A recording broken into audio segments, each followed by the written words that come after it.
Me llamo Aurora García, aunque hace tiempo que nadie me llama por mi nombre completo. Para la mayoría soy simplemente mamá, abuelita o la señora Aurora.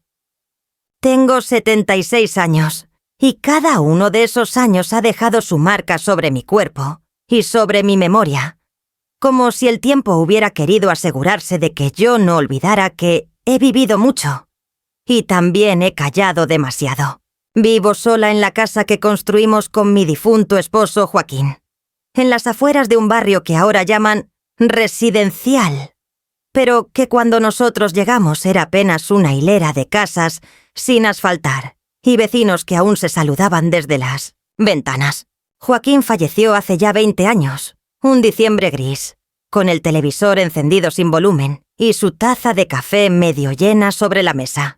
A veces me sorprendo mirando esa misma mesa, esperando ver su mano aún temblorosa alcanzar la taza, como si fuera posible que la muerte solo lo hubiera apartado un rato, como si fuera un silencio largo, pero no definitivo. Después de que se fue, me quedé con la casa y con la vida que habíamos construido a medias. Nuestra única hija, Leticia, entonces, ya casada con un joven abogado de buena familia, vivía en la capital. Nunca me opuse a su matrimonio. Joaquín decía que era un buen partido y que Leticia merecía una vida sin sobresaltos. Yo asentía. Aunque por dentro, una voz pequeña me decía que ese muchacho tenía algo en los ojos que no terminaba de convencerme, como si calculara siempre, incluso cuando reía. Pero una madre aprende pronto a callar sus intuiciones cuando se trata de la felicidad de sus hijos. Dejé que Leticia volara, como ella decía, y me quedé en casa con mis plantas, mis libros y la costumbre de preparar 2 tazas de café, aunque ya solo una tuviera dueño. Durante años, la relación con Leticia fue cordial, casi mecánica, llamadas los domingos, visitas breves cada 2 o 3 meses, regalos de cumpleaños que parecían comprados por la secretaria del despacho de su esposo. A veces me preguntaba si no habría fallado como madre, si mi forma de educarla, tan basada en el esfuerzo, en la responsabilidad, en la idea de que nadie te regala nada, no la había endurecido demasiado. Pero luego recordaba cómo de niña ella corría hacia mí con sus cuadernos y sus dibujos, cómo me abrazaba fuerte al volver del colegio, y comprendía que el tiempo no siempre deforma las cosas. A veces las desgasta lentamente, sin que uno se dé cuenta. Leticia no era cruel, no al menos en el sentido tradicional de la palabra. Era simplemente distante. Administraba el afecto como si fuera parte de su trabajo. Me decía, «te quiero», con el mismo tono con el que firmaba cheques o firmaba contratos. A lo largo de los años, fui cediendo pequeñas cosas, sin notarlo.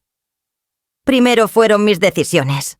Dejé que ella eligiera la clínica donde me haría los chequeos, aunque me sentía más cómoda en la antigua. Luego fue mi economía. Dejé que me ayudara con el banco, con los trámites, con los pagos digitales. Me pareció lógico. Ella entendía esas cosas. Yo ya no. Me decía que era por mi comodidad, y yo, agradecida, aceptaba. No me consideraba una mujer tonta, pero admito que hay una edad en la que una empieza a cansarse de pelear por todo, y dejarse llevar parece una forma de descanso. Leticia, además, hablaba con seguridad, con esos términos que aprendió en el despacho de su marido. Optimización de recursos, delegación responsable, firma protocolaria. Y yo, que pasé mi vida como secretaria en una escuela, con papeles humildes y bolígrafos mordidos, sentía que era natural que ella supiera más. Lo que nunca dejé fue mi rutina. Me levanto temprano, barro el patio, riego las plantas, desayuno con mi radio vieja encendida y los comentarios de las señoras del noticiero local que me hacen compañía. Cocino lo justo para mí. Leo en las tardes y miro por la ventana cuando cae el sol. A veces me visita una vecina, Ana, viuda como yo, y hablamos de trivialidades. El precio de la carne, el clima, los nietos. Me he acostumbrado al silencio de la casa, aunque a veces lo siento demasiado denso, como si contuviera cosas que no me atrevo a decir ni siquiera a mí misma.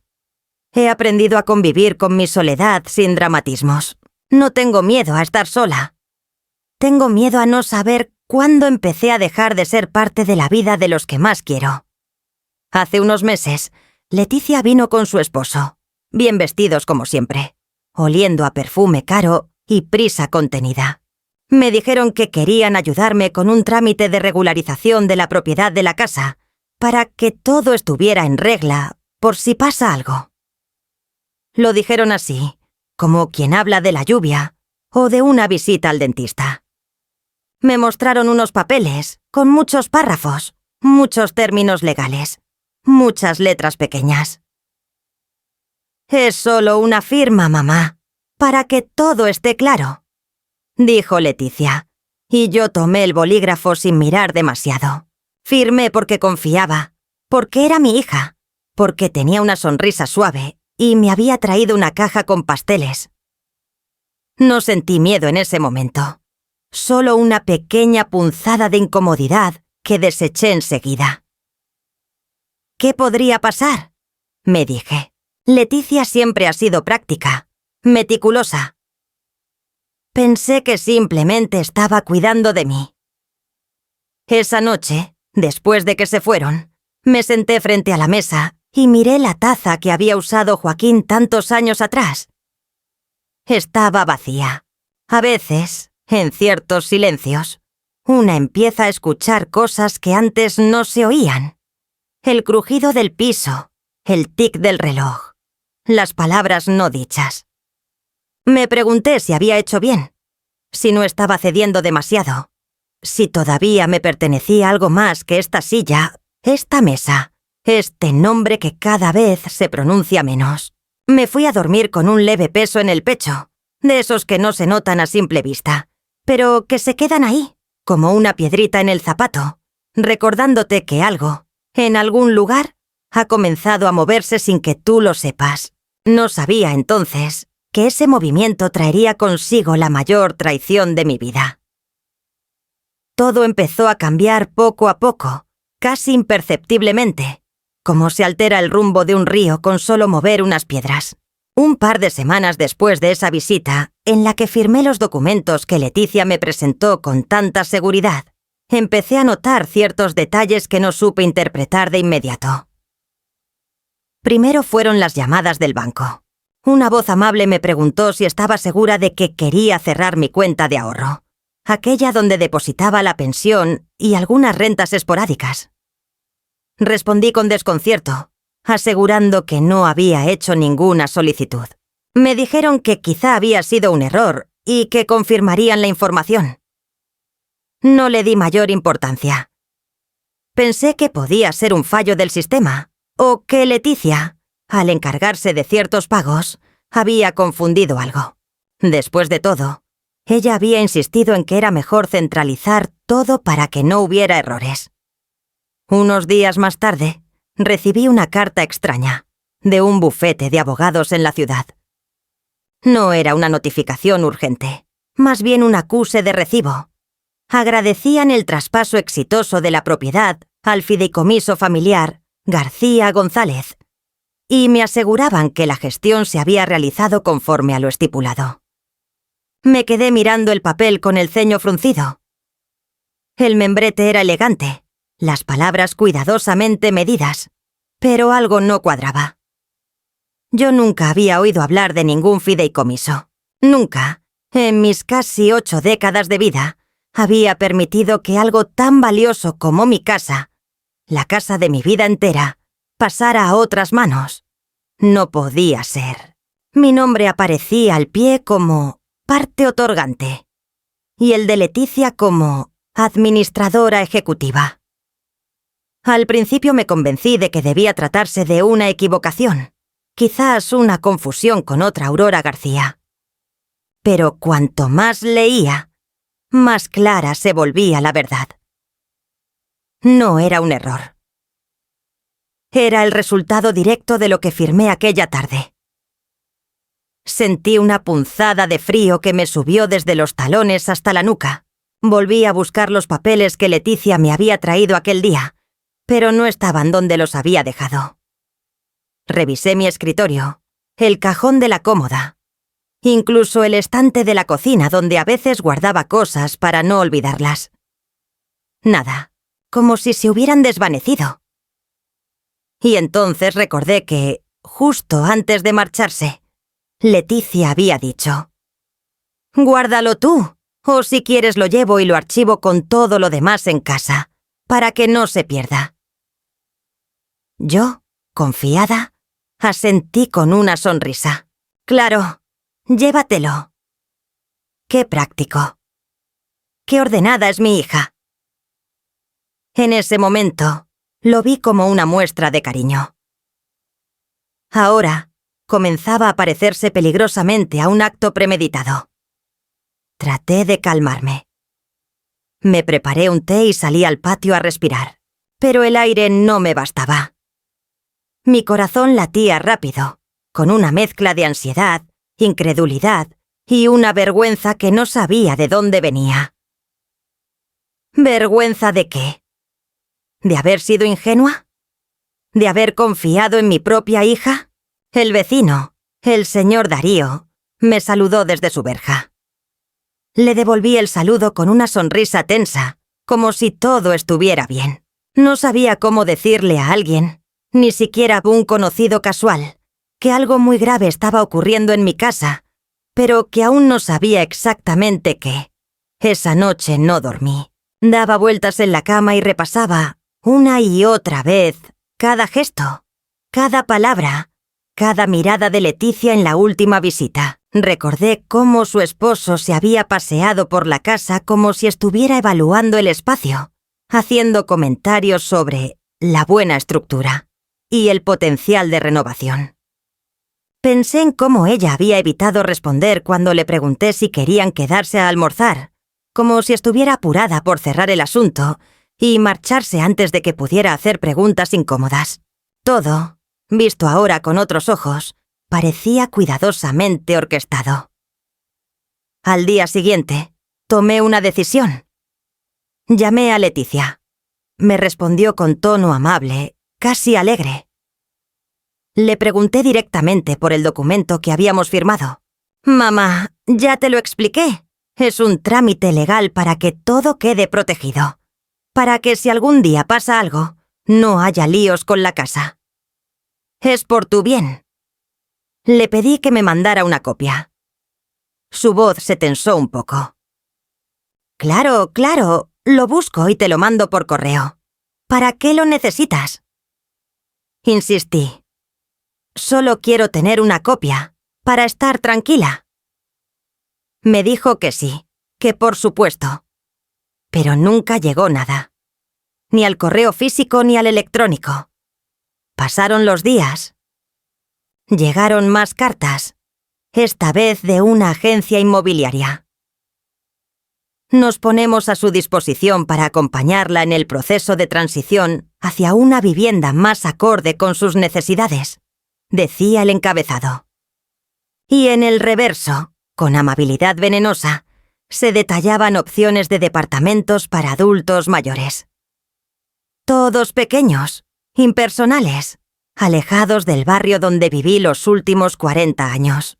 Fue entonces cuando empecé a entender que lo que estaba ocurriendo no era un error administrativo. Era un plan. Uno en el que yo no era protagonista, sino estorbo. Y no lo estaban haciendo extraños. Lo hacían mi hija y su esposo. Un viernes por la mañana, sonó el timbre. Era una joven con una carpeta en la mano y una sonrisa de cartón. Se presentó como asesora de Soluciones Patrimoniales Integrales y me dijo que venía a Tonto a hacer una evaluación técnica del inmueble. Le pregunté quién la había enviado. Me respondió que había sido solicitada por los nuevos gestores del fideicomiso. Me negué a dejarla pasar, pero antes de irse, me dejó una hoja con un calendario de visitas programadas. Al parecer, mi casa, mi refugio, mi historia, ya no me pertenecía del todo. Me quedé sola en el umbral, con la hoja temblando entre mis manos. Algo dentro de mí se rompió. Algo que había estado sosteniéndose con alfileres durante demasiado tiempo. Sentí rabia. Sí, pero más que nada, una tristeza honda, espesa, como un pozo sin fondo. Me senté en la silla del comedor y me abracé a mí misma. «Esto no puede ser legal», me repetía. Pero una parte de mí sabía que sí, que podría serlo, si firmé sin saber. Esa firma que di con ojos cerrados, con el corazón lleno de confianza, podría haber sido mi sentencia de despojo. Esa noche llamé a Teresa, mi amiga de toda la vida, jubilada como yo, pero siempre más desconfiada, más alerta. Le conté todo, desde el principio, sin omitir nada. Hubo un silencio largo al otro lado de la línea. Luego, su voz llegó clara y firme. «Aurora, eso no es amor. Eso es abuso. Y no podemos dejarlo pasar». Fue la primera vez que alguien nombraba mi dolor con las palabras adecuadas. No era un malentendido. No era una diferencia de criterios. Era una traición. Y yo, por mucho que me doliera, debía enfrentarla. Porque esa casa no era solo un techo.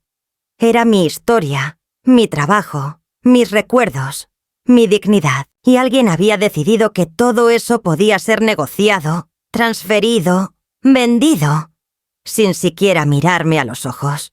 Esa noche dormí con el teléfono en la mesita de noche, encendido y con el volumen al máximo, como si esperara una llamada que confirmara que todo había sido un mal sueño, una exageración, una pesadilla momentánea de la vejez.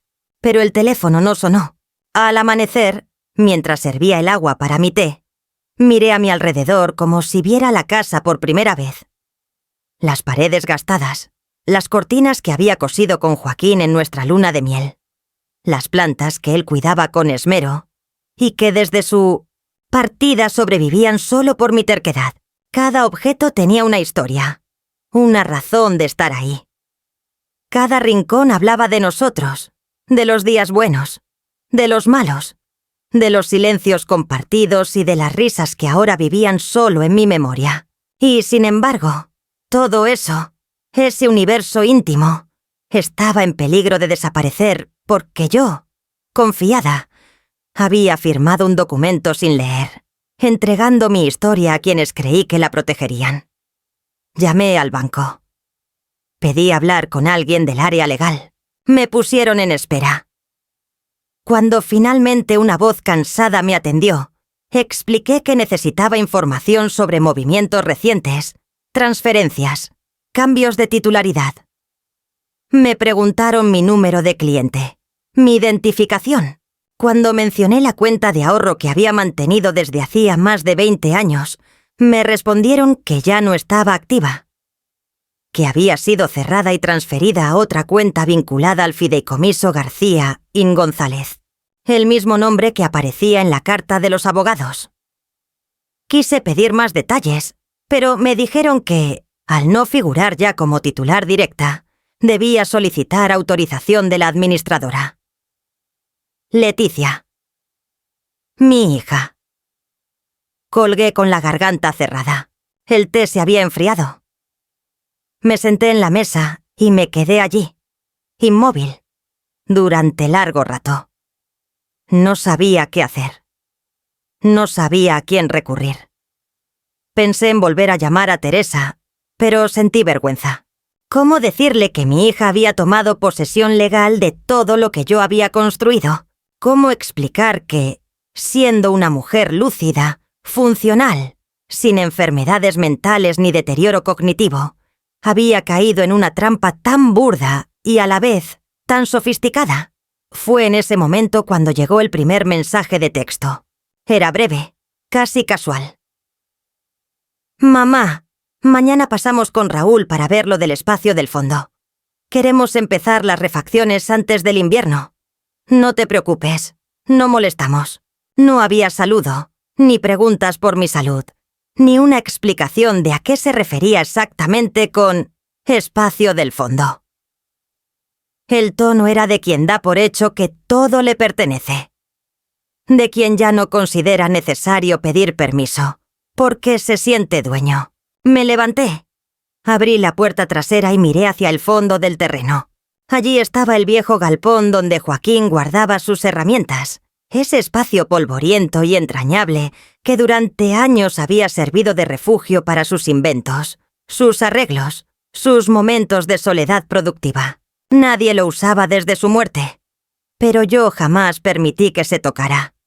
Era su rincón, su templo. Y ahora mi hija quería transformarlo en... ¿Qué? ¿Un quincho? ¿Una oficina? ¿Una habitación para alquilar? El corazón me latía con fuerza. Volví adentro. Agarré el teléfono y llamé a Teresa. No me importó la hora.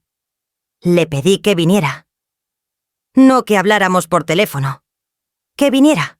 Media hora después, estaba en mi cocina, con su bolso de cuero desgastado, su pelo recogido y su mirada de mujer que ha visto demasiado para dejarse engañar. Le conté todo, sin detenerme. Ella no me interrumpió, solo asentía de vez en cuando, con los labios apretados y los ojos cada vez más oscuros. Cuando terminé, me tomó la mano. «Aurora», dijo, «esto no puede seguir así. Necesitamos un abogado, uno que no sea amigo de ellos. Yo tengo un sobrino. Se llama Julián. Es joven, pero bueno. Y sobre todo, es honesto. ¿Querés que lo llame?» Asentí sin decir palabra. Mi voz ya no salía. Esa tarde, Julián vino a casa. Era un muchacho de unos 30 y tantos, delgado, de voz serena y ojos atentos. Me habló con respeto, con paciencia. Le mostré las cartas, los papeles que aún conservaba. Le conté sobre la firma, sobre la supuesta cesión, sobre el fideicomiso. Él fue tomando notas, haciendo preguntas, consultando en su computadora portátil. Al final, me miró con una mezcla de asombro y tristeza. «Aurora», me dijo, «lo que usted firmó es una cesión irrevocable de bienes a un fideicomiso administrado por su hija. Legalmente, todo lo que era suyo ahora pertenece a esa entidad, y usted no figura como beneficiaria directa. En términos simples, usted ya no es la dueña de su casa, ni de sus cuentas, ni de sus bienes declarados. Todo está bajo el control de Leticia». Sentí que el mundo se me venía abajo, pero antes de que el llanto me ganara, Julián añadió: «Pero hay irregularidades. La firma no coincide del todo. El documento no está registrado correctamente. Y si usted puede demostrar que no comprendía lo que firmaba, o que fue inducida a error, podemos iniciar un proceso de impugnación. No es fácil, pero es posible». Esas palabras fueron como una chispa en la oscuridad, no una solución, pero sí una salida, un camino, una posibilidad. Durante los días siguientes comenzamos a trabajar juntos. Julián recopiló pruebas, redactó documentos, contactó peritos caligráficos. Yo, por mi parte, me sumergí en una tarea igual de ardua: ordenar mis papeles antiguos, rescatar recibos, cartas, contratos, extractos bancarios. Releer la historia de mi vida escrita en hojas amarillentas y con tinta corrida. Era agotador, emocionalmente devastador, pero también liberador.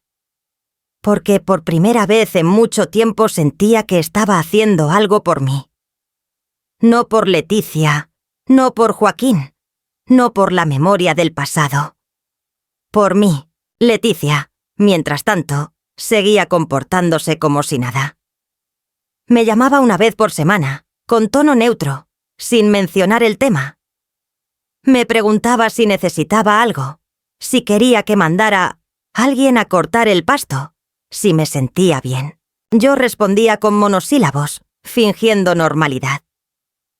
No quería alertarla, no todavía. Raúl, su esposo, me evitaba. No volvió a aparecer por casa. Supuse que ya sospechaban algo, pero aún no sabían el alcance de mis movimientos. Una mañana, llegó una camioneta con el logo de una empresa constructora. Se bajaron 2 hombres con cascos y planos en la mano. Iban a tomar medidas para el proyecto de refacción. Salí a recibirlos. Les pedí que se marcharan. Me dijeron que tenían autorización de la administradora del fideicomiso. Les respondí que yo seguía viviendo allí, que era mi casa, y que sin una orden judicial no podían ingresar. Dudaron. Llamaron por teléfono. Discutieron entre ellos. Al final, se fueron. Pero el mensaje fue claro. La maquinaria estaba en marcha. El desalojo no era inmediato, pero era inminente. Esa noche, en una mezcla de rabia y lucidez, escribí una carta a mano. Era para Leticia. No para acusarla ni para rogarle. Para decirle lo que sentía. Para poner por escrito lo que jamás me atreví a decir en voz alta. Le conté cómo me sentí al descubrir la verdad.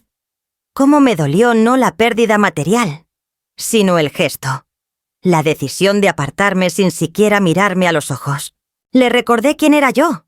¿Qué hice por ella? ¿Cuánto renuncié para que tuviera la vida que hoy defiende con tanta frialdad?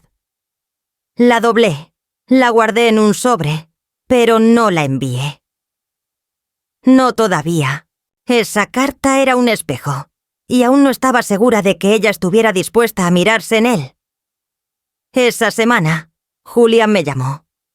Había presentado la solicitud de anulación por vicio de consentimiento. El juez había aceptado revisarla. Era un primer paso, pero importante. Yo, mientras tanto, seguía fingiendo calma. Regaba las plantas, compraba el pan, charlaba con los vecinos. Pero por dentro, hervía, porque ya no era solo la casa. Era mi dignidad. Y eso, entendí entonces, no se negocia. Se defiende. Nunca he sido mujer de peleas. No me criaron para levantar la voz ni para exigir cosas, mucho menos dentro de mi propia familia. En mi casa, el respeto era una mezcla entre el silencio y la resignación. Mi madre, una costurera de manos finas y ojos cansados, siempre decía que una mujer debía ser como la sal, necesaria, pero invisible. Y durante muchos años creí que así debía ser también el amor. Callado, constante, sin alarde ni quejas. Así amé a Joaquín, así crié a Leticia y así construí mi vida, paso a paso, sacrificando cosas pequeñas y grandes sin pedir explicaciones ni agradecimientos.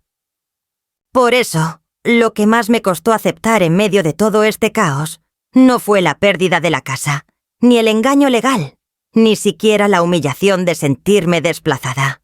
Lo que más me dolió fue darme cuenta de que mi manera de amar fue malinterpretada, que mi silencio fue leído como debilidad, que mi generosidad fue registrada como una vía libre para el abuso. Esa comprensión no llegó de golpe, sino como el goteo lento de un grifo mal cerrado. Primero fueron las cartas del banco, luego las visitas inesperadas, las respuestas evasivas de Leticia, el miedo de Raúl a mirarme a los ojos. Luego, las llamadas que ya no llegaban, como si mi hija se protegiera del espejo que mi voz podría ser.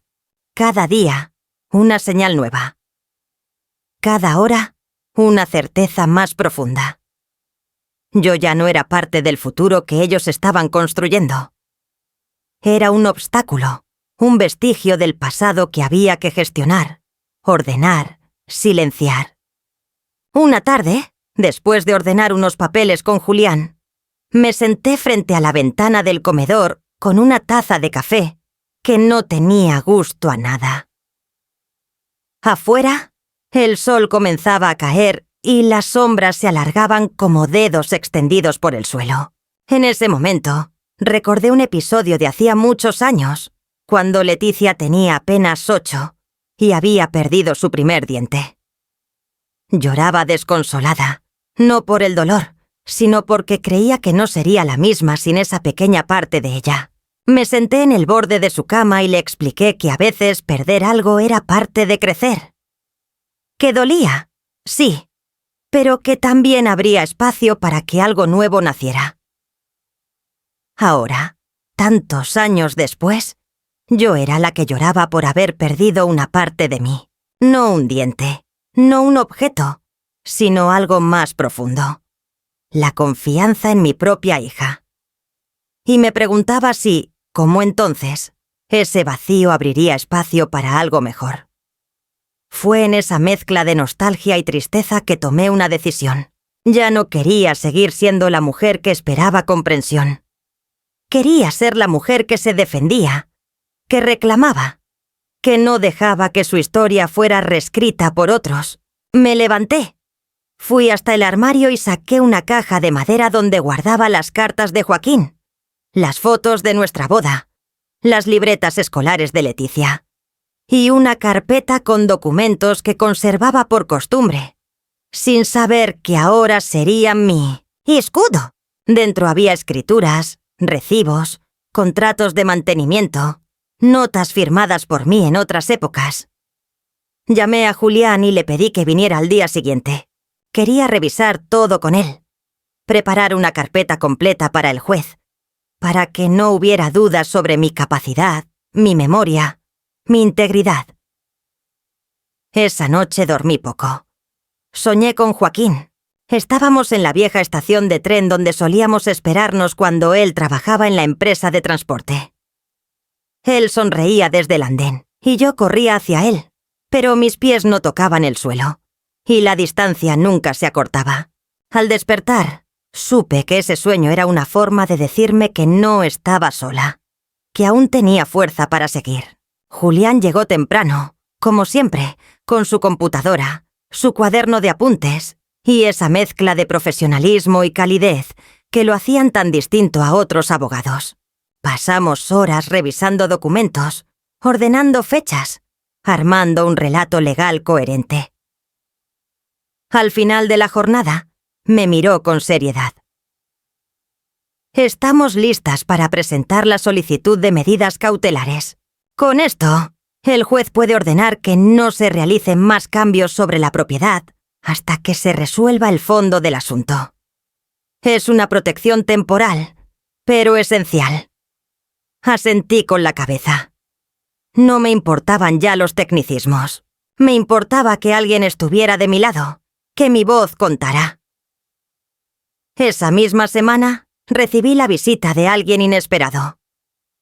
Era Martina, la hija mayor de Leticia, mi nieta, la que estudia arquitectura en la ciudad. Hacía meses que no venía. Me abrazó fuerte, con ese cariño sincero que todavía conservaba de cuando era niña. Nos sentamos a charlar, y de a poco, sin que yo preguntara, empezó a hablar. «Abuela», me dijo, «mamá está rara. Dice cosas sobre vos que no entiendo, que estás confundida, que estás malgastando tus recursos. Pero yo te veo bien, mejor que muchos, y no entiendo por qué de pronto es todo tan secreto. Me da miedo». Sentí que algo se abría en mi pecho, no por el miedo, sino por la certeza de que aún quedaba alguien en esa familia que podía ver con claridad. Le conté, no todo, pero sí lo esencial. Le expliqué que había firmado un documento que no entendía, que había perdido el control sobre la casa, que estaba intentando recuperarla por medios legales. Ella no se sorprendió, solo bajó la mirada y dijo: «Sabía que algo no estaba bien». Luego, me abrazó. «Contá conmigo para lo que necesites. Si necesitas testigos, si querés que declare cómo te vi, cómo estás, No voy a dejar que te hagan daño. Fue la primera vez, desde que todo esto empezó, que lloré sin vergüenza, con la cabeza apoyada en el hombro de alguien que todavía me consideraba digna de protección. El lunes siguiente, Julián presentó la medida cautelar. 2 días después, recibimos la notificación. El juez había aceptado. Durante el proceso legal, Leticia no podría disponer de la casa, ni venderla, ni modificarla. Era un paso inmenso, un muro, una señal de que lo que yo decía tenía sustento. Cuando Leticia recibió la notificación, me enteré por Martina. Estalló en cólera. Llamó a su abogado. Intentó comunicarse conmigo. No contesté, no porque quisiera evadirla, sino porque ya no había nada que discutir por teléfono. Si quería hablar, sería ante un juez. Con documentos. Con hechos. Durante los días siguientes, empecé a notar cambios sutiles. El jardinero que venía sin preguntar dejó de venir. Las llamadas del banco se hicieron más frecuentes, esta vez con tono respetuoso. Incluso una carta del estudio jurídico que había gestionado el fideicomiso llegó con un «Estamos revisando su situación». Todo eso me confirmaba lo que ya intuía. Cuando uno alza la voz con pruebas, los oídos se abren. No porque les importe tu verdad, sino porque temen su responsabilidad. En medio de todo ese movimiento, me dediqué a limpiar la casa. No por estética, sino por memoria. Ordené los cajones, lavé las cortinas, sacudí los muebles. Cada objeto que tocaba era una declaración silenciosa. Esto me pertenece, esto tiene historia, esto no será borrado. En la habitación de Leticia aún quedaban algunas cosas de su infancia. Un cuaderno con dibujos, una medalla de gimnasia, una muñeca sin brazos.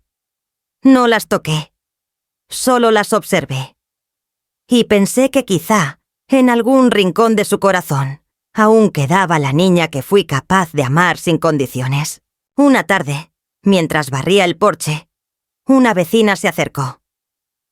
Doña Clara, una mujer menuda y curiosa, de las que siempre saben más de lo que dicen. «Aurora», me dijo, «escuché algo feo. Dicen que tu hija te quiere echar. Pero yo no creo eso. Vos sos fuerte. Vos no te dejas». Le sonreí. «Ya no, Clara, ya no me dejo». Y en esa frase estaba todo. No era orgullo, era determinación. Había cambiado. Ya no era solo una madre que confiaba. Era una mujer que se defendía. Ese fue el punto de inflexión. No un grito, no un escándalo. Una claridad. Un centro firme dentro de mí que me decía que no había vuelta atrás. Que no podía seguir disculpando a quien me veía como un estorbo. Que había llegado la hora de mirarme al espejo y reconocer que, por mucho que doliera, mi silencio había sido parte del problema. Pero ya no más. Ahora, la historia sería contada en mi voz. Y sería oída. Desde que se aceptó la medida cautelar y la justicia reconoció mi derecho a que la casa no se tocara mientras se resolvía el juicio de fondo, el silencio en torno a mí se volvió más denso.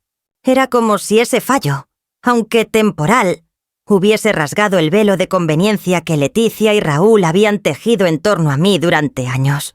De pronto, ya no era solo una anciana que no entiende bien, como ellos se empeñaban en sugerir con voz dulce y paternalismo. Era una mujer con voz legal, con dignidad jurídica, con memoria intacta y con pruebas suficientes para sacudir los cimientos del castillo que habían levantado sobre mis renuncias. Sabía que la reacción vendría, porque quienes se creen con derecho absoluto no toleran límites, y mucho menos cuando esos límites vienen de la misma persona que acostumbraron a tratar como extensión de su voluntad. No pasó una semana desde la notificación judicial cuando Leticia apareció en mi casa sin previo aviso.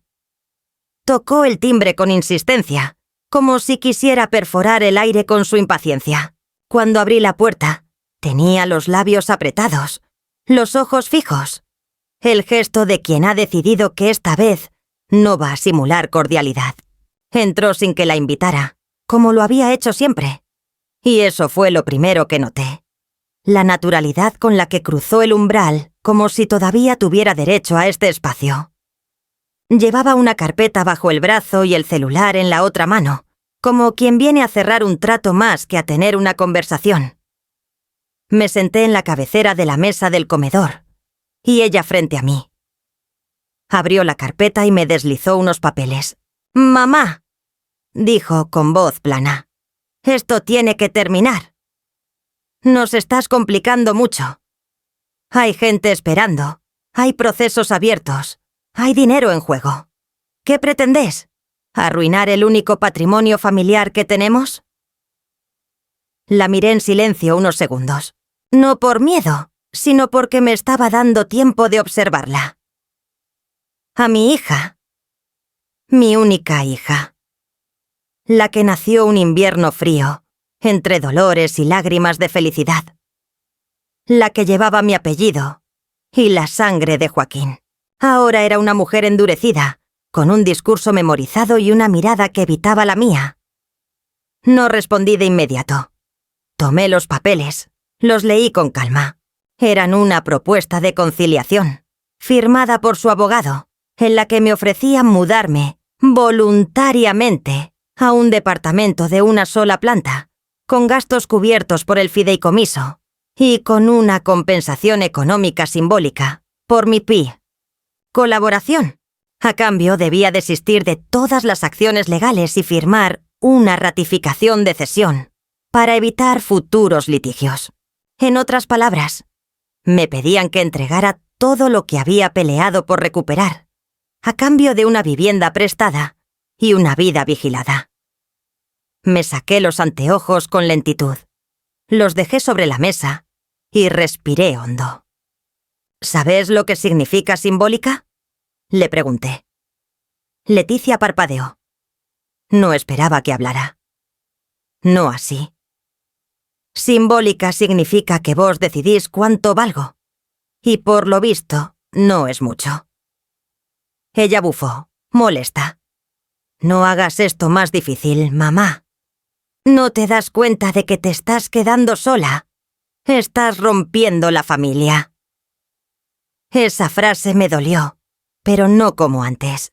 No con la culpa de la madre que teme perder el amor de su hija, sino con la claridad de quien sabe que a veces la familia no se rompe. Ya estaba rota, solo que nadie se atrevía a decirlo en voz alta. «No, Leticia», dije sin alzar la voz. «No soy yo la que está rompiendo nada. Vos. Rompiste algo cuando entraste a mi casa con papeles que no me explicaste, cuando tomaste decisiones sin consultarme, cuando usaste mi firma como si fueras vos la que construyó esta vida. ¿Te acordás del patio que estás tratando de vender? ¿Sabes cuántas noches pasamos tu padre y yo ahí, arreglando las baldosas? ¿Sabes cuánto costó pagar esta casa? ¿Cuántas veces me privé de cosas para que vos tuvieras todo? Y ahora venís a decirme que soy yo la que complica». Leticia se cruzó de brazos. Ya no intentaba convencerme. Su rostro era una mezcla de fastidio y nerviosismo. Raúl no estaba, pero lo imaginé detrás de toda esta operación, empujándola a resolver el problema materno de una vez por todas. Intentó cambiar de tono. «Mamá, por favor. Esto no tiene que ser una guerra. Queremos ayudarte. Queremos asegurarte una vejez tranquila. Vos ya no estás para ocuparte de una casa así. Es demasiado grande para vos sola». Ahí estaba otra vez el argumento disfrazado de preocupación. La vejez como excusa. La comodidad como coartada. Me incliné levemente hacia ella. «Lo que no está más para mí es tu desprecio, tu ambición y tu frialdad. Eso sí que ya no lo tolero». Me levanté y fui hacia la puerta. No la eché. No necesitaba hacerlo. Sabía que se iría. Y así fue. Se levantó, guardó los papeles y antes de salir murmuró: «Te vas a arrepentir». Cerré la puerta sin responder. Me temblaban las manos, pero no por miedo. Por la adrenalina de haber dicho lo que llevaba años reprimiendo. Los días siguientes fueron tensos. Julián me informó que el equipo legal de Leticia estaba presionando con medidas dilatorias, tratando de invalidar la medida cautelar. Pero él respondió con firmeza. ¿Y el juez? De momento, mantenía la decisión. Fue entonces cuando empezaron las pequeñas agresiones. El gas fue cortado una mañana sin previo aviso. Llamé a la compañía y me dijeron que el titular, el fideicomiso, había dado de baja el servicio. Lo mismo con la electricidad, que intentaron cancelar por inactividad del inmueble. Tuve que pasar por una pequeña odisea burocrática para restablecer los servicios, apoyada por Julián y su red de contactos. Cada día era una nueva trampa, un nuevo intento de agotarme, de hacerme rendir. Un domingo recibí una visita que no esperaba. Raúl. Venía solo, con una expresión forzada de cordialidad, como quien interpreta un papel sin creer en el guión. Se sentó en el porche, frente a mí, con las piernas cruzadas y las manos inquietas. «Aurora», dijo, «esto se está yendo de las manos. Entiendo que estés dolida, pero no es justo para Leticia. Ella solo quiere protegerte». Lo miré con la serenidad de quien ha dejado de fingir. «Vos y yo sabemos que esto no es protección. Es apropiación. Y no lo voy a permitir». Intentó responder, pero lo interrumpí. «Vos no me conoces, Raúl. Me subestimaste. Me trataste como una vieja que no entiende. Pero te olvidaste de una cosa. Yo viví más que vos. Crié sola a una hija. Enterré a un marido. Pagué cuentas, lloré a escondidas. Trabajé más horas de las que podés imaginar. Y nunca me rendí. No voy a empezar ahora». Se levantó incómodo. «Entonces esto termina en juicio», dijo. «Que así sea», respondí. Después de eso, todo fue en ascenso. Julián me pidió que grabáramos una declaración formal. Lo hicimos en su estudio, con una cámara fija, sin maquillaje ni ensayos. Hablé durante más de 1 hora. Conté mi historia, mi vida, cómo construí mi hogar, cómo amé a Leticia, cómo la confianza se transformó en un arma, cómo firmé sin leer, creyendo que lo hacía por mi bien. Al terminar, Julián apagó la cámara y me abrazó. «Sea cual sea el resultado legal, usted ya ganó algo más importante: su voz». Una semana después, presentamos esa declaración como prueba. El juicio se aproximaba. Leticia no volvió a contactarme. Tampoco sus abogados. Solo Martina seguía viniendo. Me traía galletas, se sentaba conmigo a leer, me mostraba los planos de su tesis. «Estoy diseñando un centro para mujeres mayores», me dijo una vez. «Pensé en vos para la fachada».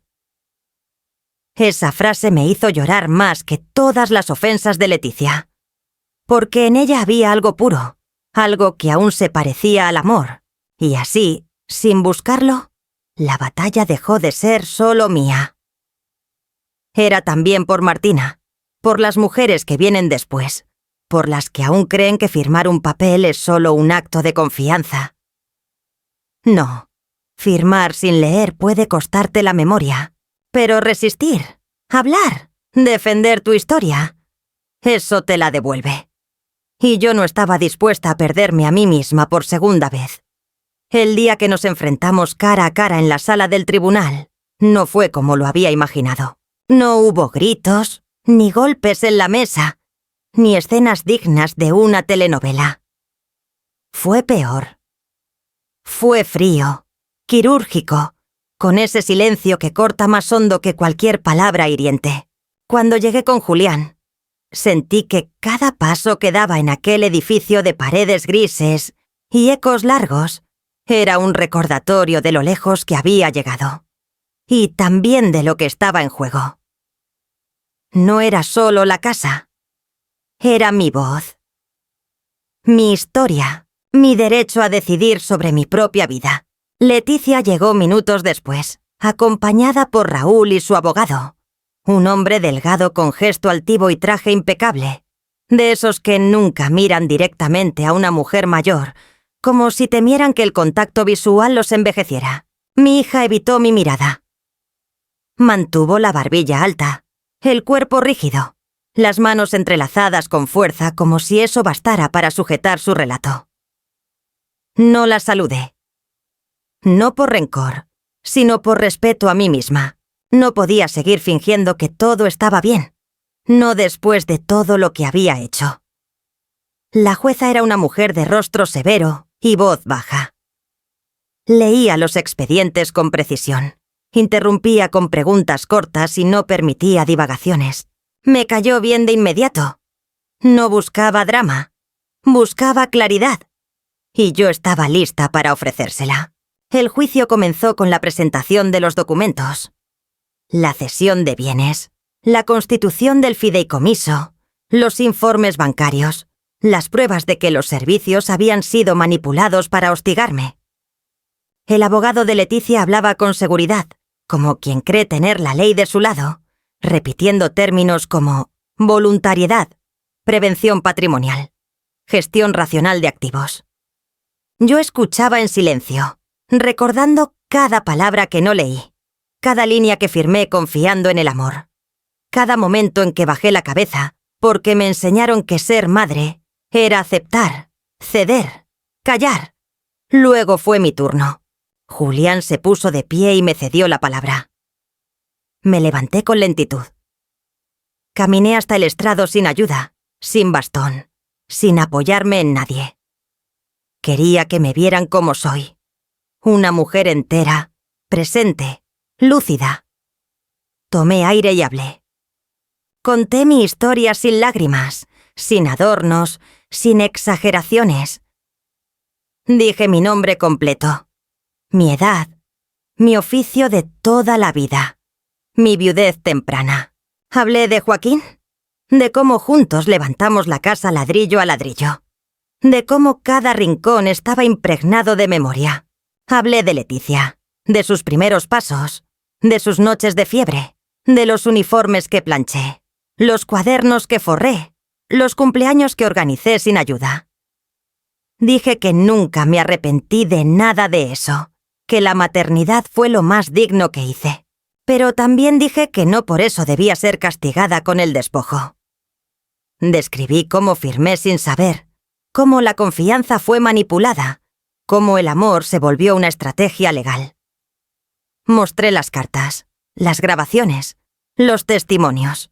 Hablé de los días sin gas, sin luz, de las visitas de extraños con planos de remodelación. Dije que no buscaba venganza, que no quería dejar a nadie en la calle. Solo quería que me devolvieran lo que era mío. La autoridad sobre mi vida, la llave de mi puerta, la decisión sobre mis pasos. Cuando terminé, la jueza asintió con un gesto breve y me pidió que volviera a mi lugar. Mientras lo hacía, noté que Leticia me miraba por primera vez. Sus ojos estaban húmedos, pero no supe si era por rabia, por culpa o por miedo. Entonces habló Martina. Había sido citada como testigo a pedido de Julián, aunque no estaba obligada a comparecer. Pero quiso hacerlo. Se sentó con la espalda recta y habló con firmeza. Dijo que había visitado a su abuela en esos meses, que nunca la vio confundida, ni deteriorada, ni incapaz. Que era más lúcida que muchos adultos jóvenes que conocía. Que su madre nunca le explicó por qué la abuela ya no era dueña de su casa y que todo le pareció turbio. La jueza la escuchó con atención. Preguntó si había presenciado algún acto de presión. Martina dijo que no directamente, pero que la atmósfera era clara. Nadie le preguntaba nada a Aurora, solo se le informaba que su rol había cambiado de madre a estorbo en cuestión de meses. Su testimonio fue breve pero contundente.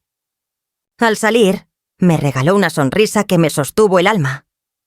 La jueza decidió tomarse unos días para deliberar. No habría sentencia inmediata. Salimos del juzgado en silencio. Julia me apretó el brazo con cariño. «Hiciste lo correcto», me dijo. «Lo supe en ese momento». Más allá del fallo, había recuperado algo esencial: el respeto por mí misma. Esa noche Leticia me llamó. No contesté. Pero al día siguiente vino a casa. Tocó el timbre y esperó. Abrí la puerta. Estaba sola, sin carpetas, sin papeles. Solo ella. Me pidió pasar. Dudé, pero acepté. Nos sentamos en la sala, frente a frente. «Mamá», dijo, «no supe cómo manejar esto. Sentí que te estabas volviendo débil, que necesitabas ayuda. Pero lo hice todo mal. Dejé que Raúl decidiera demasiado. ¿Y yo? Yo también decidí mal». La miré sin hablar. No era momento de facilitarle las cosas. Quería escucharla sin disfraz. «No creí que ibas a reaccionar así. Siempre hacías lo que te proponíamos. Pensé que iba a ser igual». Ahí estaba la confesión. No fue un error. Fue una expectativa de sumisión. «Pero te equivocaste», le dije. «Me subestimaste». Bajó la mirada. «¿Qué va a pasar ahora?» Me encogí de hombros. «Lo que decida el juez. Pero pase lo que pase, Leticia, nuestra relación ya no será la misma. No por lo legal, por lo humano». Se le llenaron los ojos de lágrimas. «¿Nunca vas a perdonarme?» La miré largo rato. «No hoy. Y quizás nunca del todo. Pero eso no depende de un fallo. Depende de vos». Se fue sin abrazos, solo con un susurro. «Lo siento». Y por primera vez no quise que se quedara. Cerré la puerta y sentí un cansancio hondo, pero también una especie de alivio, como si finalmente, después de tanta oscuridad, pudiera empezar a respirar. El fallo llegó una mañana de agosto, justo cuando el sol apenas comenzaba a tocar los azulejos del patio y las macetas empezaban a recobrar la vida tras los fríos del invierno. La carta venía en un sobre blanco, sin ornamentos, sin sellos dorados, sin dramatismos. Julián me llamó temprano. «Llegó», dijo con voz serena. «Y ganamos». No gritó, no celebró. Solo me habló como quien sabe que la justicia, cuando llega tarde, no se celebra como un trofeo, sino como un alivio lento, como el primer sorbo de agua después de un largo desierto. Me senté en la mesa del comedor, con las manos sobre el sobre aún cerrado. No tenía prisa por leerlo. No porque no me importara, sino porque, de algún modo, ya sabía lo que decía. La verdad no necesita tinta para confirmarse. La verdad vive en el cuerpo, en las cicatrices, en la postura de los hombros que se enderezan cuando la dignidad vuelve a su lugar. Abrí la carta con calma. El juez había declarado nula la cesión por vicio de consentimiento. El fideicomiso quedaba disuelto en lo que concernía a mis bienes.